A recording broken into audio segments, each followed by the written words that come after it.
Hello everybody, Joy here. Hi, welcome all your replay viewers. It's the first day of spring and we've been out here for 2 days planting, and I thought, well, if my connection's good enough, I can take y'all on a little walk around and show you a little bit of a garden update. Welcome y'all. Hey everybody. Alright, so I don't know how long this one will be, but just showing you what we're planting. And I would love to hear what you're planting. My sister just told me in Pennsylvania it's snowing today, so I realize that not everybody is planting yet, but let's just get into the groove. Maybe I can inspire you to put in some seedlings if you are in a colder zone. We're just outside of Houston, Texas, zone 9B, so I think there's only one zone lower in North America. But I think y'all are probably a month-ish behind me if you're in some of the northern zones, and you can plant seedlings like this. So I'll show you what I've got growing. Okay, and here's a little quickie view. Flowers are so fun. I'll show you a few that I just planted recently. Something called Verbena has a lovely purple flower. And we're trying to remember where I planted them. I'll have to walk over there. I'll show you in a second. But Verbena spreads really quickly and can do well in lots of different kinds of soil. So look it up. I Googled it. All right, here's what I have that I haven't planted yet. I've got some heirloom tomatoes, some hibiscus, and these are sweet kumquat. Supposedly peppers, but look, no peppers. Haha. We've got our Three Sisters corn already growing, acacia, which is also flowering, but it probably wouldn't be for a patio. I don't remember what these are. Haha. Catnip for my neighbors. So that's some seedlings I have. Let's walk out to the Verbena and I'll show you what it looks like real quick. Not too far. Indiana! I'm new to gardening too. It may not look like it, but let me just show you something. We started in layers. So we started with a compost bin and garden boxes, and then we added things. And my tip to people is to start slow with like one garden bed and maybe one compost, unless you just have an expert there and a lot of help. Because I felt like it was really great that I made a mistake and didn't kill the whole garden. And then when I got really good at those one thing, you know, like a small garden space, then we added another one, and then we added another one, and now you can see we made our garden beds. I'll tell you in one sec, but you can see like this row of plants is flowering plants instead of veggies. All this fence line is veggies. It goes even behind the shed. We've got an olive tree growing now. We have some herbs in here. These two trellises are for butterflies. You always got to keep in mind your pollinators. We've got some artichokes. I've got 4 pots of artichokes, which is a perennial in Houston. More herbs, because this is closer to our back door and our deck. It's pretty sunny, so I hope you can see up here. I know, olive tree. We got it from the Greek festival. And then we have an avocado there. But every one of these things, we added one at a time. We're huge DIYers, and so we made a lot of our beds. You can certainly buy them, I think, from Gardener Supply, Lowe's. I mean, it just depends on what your budget is. If you have a lot of money and less time, you might buy things. If you have maybe a little less money, or maybe you just like DIYing, it's super fun as a project. Okay, flowers. So another thing is interesting is like, we added, this looks like a nice bed now. Pah! It was like one plant and then another plant and another plant. But these are fun for window boxes too. If you don't like the smell of garlic and onion, then it actually does have a little bit of a garlicky smell, but it keeps away some bugs is what they say. So we put mint, which is this in the background, and we put the Society garlic. That's what these are. And they have lovely flowers. This is more in the shade, and you can see even in the shade they pop one. The ones in the sun get like 4 or 5 stalks coming up on each one. And then we planted some echinacea, and that's what this is. It's going to have like it's a cone flower. Those are fun for boxes. And then this is super huge. It wouldn't necessarily work for a box in a window or anything, but this is lemongrass. And so we planted these things next to our deck, and I'm imagining if you have a garden box near where you sit outside, we put them there to keep the bugs away. Hey, Chloe, you want to say hi? I got more. Oh, sweet. Put them by the monarch. Okay, let me show you that the verbena. It's not lemon verbena. It looks a little droopy, y'all, because we just planted them. You can get them from friends if you have anybody that has some. I may have a better one to show you, but see how pretty? I think it's Bena. Yes. And a woman gave me these. I weeded her garden bed for her, and she gave me them. We do a lot of trading around here.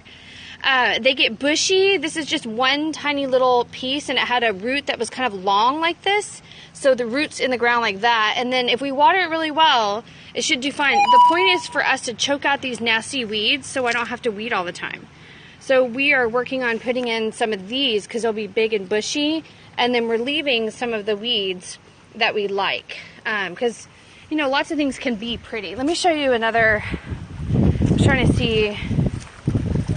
Sedum is another low-growing thing that might be fun. I thought I had some over here, and now I can't find it. I'm really sorry. These are marigolds. They're fun to put in a pot, and it also works to keep bugs away. Okay, so let me go back to my trees I'm planting real quick.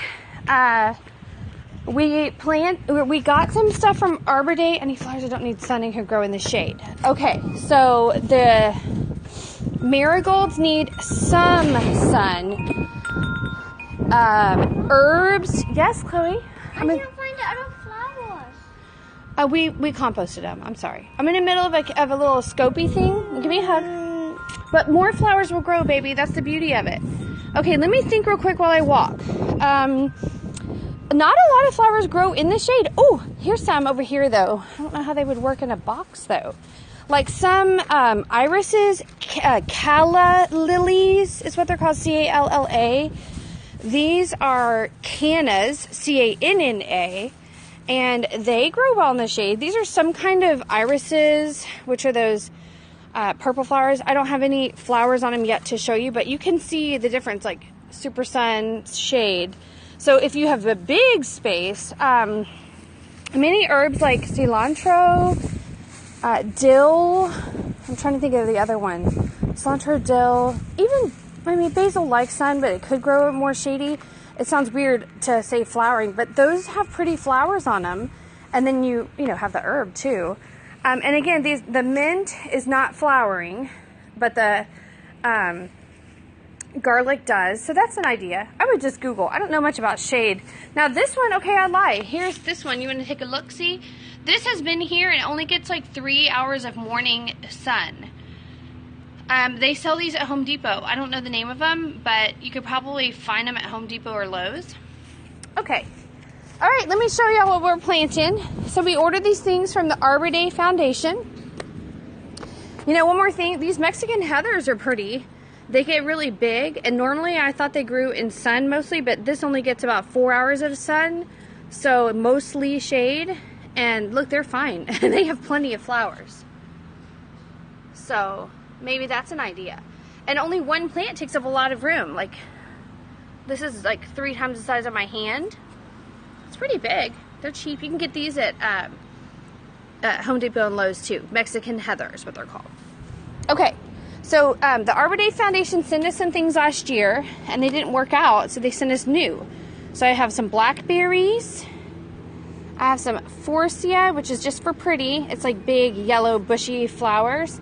And then that's in a magnolia, because we had one that didn't do so well. And then this tag is buried, but it's, oh, here we go. A raspberry. So just going to tell y'all kind of what I'm doing with them. They look like sticks, but they do have little bud blossoms on there. I'm trying to get it to focus for you. And there's even some little buds here, if you can see with my hand. Even the magnolia. Oh, that's really shady. Let's see. There you go. Okay, so we dug a hole deep, super deep, y'all. And we're gonna add some compost in, and we take this soil, which is a little bit clay-like. It's not veggie garden soil.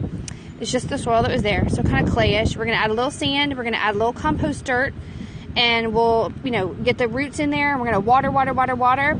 And then what we use is straw. You may have noticed we put straw around it instead of mulch because it's cheaper and it doesn't stink. And I just like the way it looks. We already buy it in bulk for our chickens anyway. So that's what we're doing today. I've got compost dirt. I'll show you all my compost bin where it came from. You can use garden amended soil, like I think it's called humus, not to be confused with hummus. Look, there's a chicken in my compost booth. And there's a turtle in there too. Chloe was playing around. But yeah, I have 3 compost little sections, and we got the dirt out, and we're gonna plant the raspberries and blackberries over here. Here's our gardens that are growing: onions and potatoes, eggplants, beets, carrots, herbs, garlic, berries, figs. You name it, we probably have it growing already. We still have some kind of fallish crops growing, like seedlings for broccoli and cauliflower. Here's a closer look at our Brussels and tomatoes. We do permaculture and succession planting, so we have like little tomatoes. Look how cute they are. And then we have big Brussels that are almost done. And that's kind of the cool way. And then we put partner onions when there and when there. It's in the shade. Here's one. Onions go around the tomatoes. Look at our eggplants are already growing. Crazy. Can you see them in the sun? Look at that. Whoa. Whoa. And this is where I'm going to plant some raspberries and blackberries. You want to put berry bushes up where they can climb onto like a trellis. So we already have a fence here, and I've dug my holes already. So you saw that I was soaking the roots of those things. When you get little bare root things, you want to make sure you soak them. Or if you buy a tree in a bucket, like we bought most of these little trees recently, some grapefruit and apple, you want to really soak the dirt.